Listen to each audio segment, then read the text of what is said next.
Jason, ito na yun. This is everything. Jason naman, paano tayo mabubuhay with just this? Alam mo naman na inuulugan ko pa yung in-advance ko nung isang buwan, di ba? Pero hanggang kailan tayo magtitiis? Jason naman, I'm so sick of this. Lahat ng friends ko, they're all having a good time. Samantalang ako, I'm stuck here. Hindi ko nga masabi sa kanila kung saan ka nagtatrabaho dahil mas nakakahiya eh.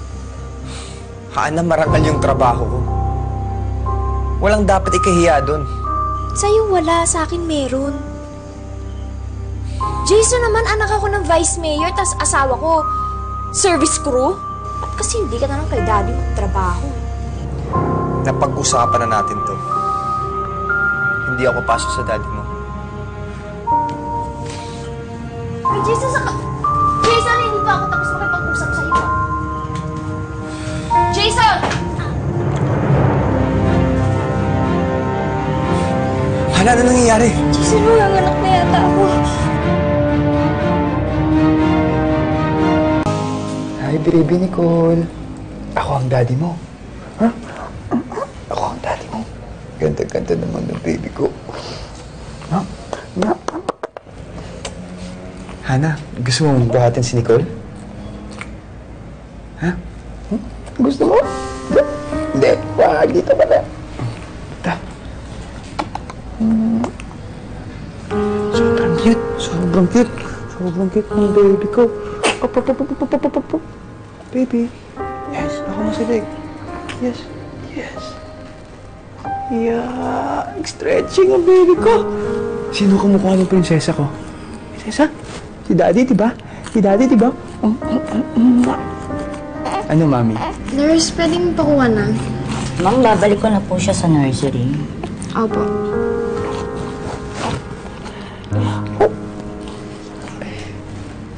Baby.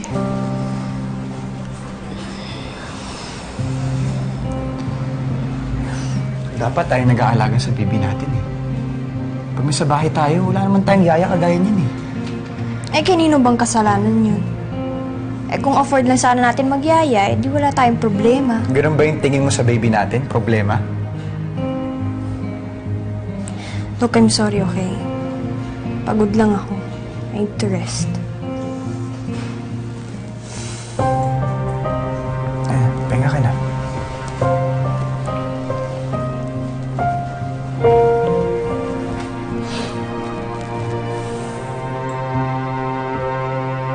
Ay, naku, ang init.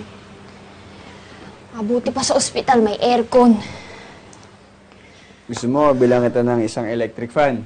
Ano gusto mo? Ceiling fan? Desk fan? O jack fan? Huh? You think this is funny? Hindi Hindi mo ba nakikita yung sitwasyon natin, Jason? Halos wala na tayong savings. Gasos-gasos ng baby. Milk, diapers. Ginagawa ko ng paraan, di ba? Eh, yung racket doon kay Borge. Wala naman akong sinasabing wala kang ginagawa. Pero yung sa akin lang, we have to think forward, hindi lang yung ngayon. Paano natin mapag-aaral sa magandang school si Nicole? O paano pag nagkasakit siya? Ang gagawin natin? Ano ba naisip yun? Ano bang gusto mong gawin ko? Nag-promise ka na gusto mo maging best dad kay Nicole, di ba? Jason, then stop refusing my dad's offer. Tanggapin mo na yung trabahong inaalok ko sa'yo. Ito lang yung paraan para mapaghandaan natin yung future ni Nicole. Think of Nicole.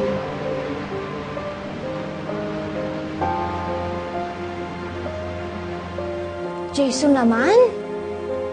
Hanggang kailan mo ba mapairalin yung pride mo? Sabi-sabi ka na gusto maging best dad kay Nicole. Wala ka namang ginagawa para mangyari yun. Nuuna mo pa yung sarili mo.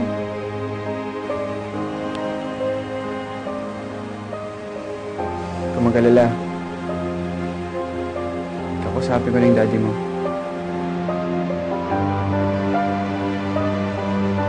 Talaga? Oh, Promise? pangako.